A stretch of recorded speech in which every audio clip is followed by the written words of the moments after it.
Շնորհակալություն, Տիկին նախագահ, արդյոք հետևում եք Բաքվում ընթացող Արցախի ռազմաքաղաքական ղեկավարության շինծ ու դատավարությանը, ինչ դիրքորոշում ունեք եւ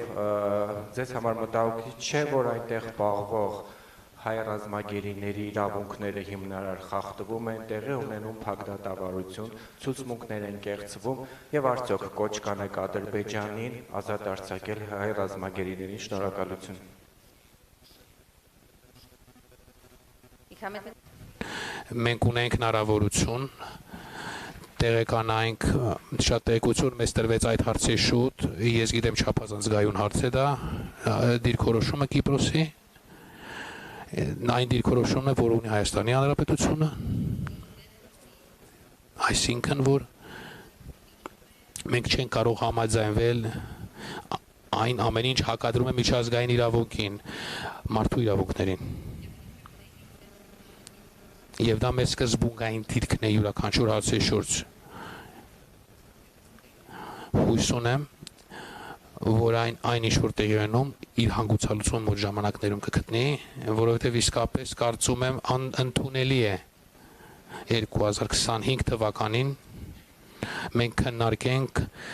կամ տեսնանք նմանատիպ դրսևորումներ եւ պատկեր։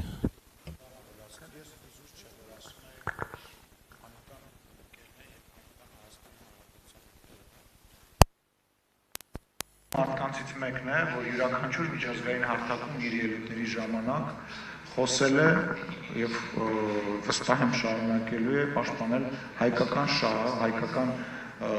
տեսակետը, ասեմ ավելին, եզակի մարդն է, ով Դուբլինում կայացած համաժողովի ժամանակ, որը համընկավ Ղարաբաղից տեղահանման, հայ ժողովրդի տեղահանման հետ, այդ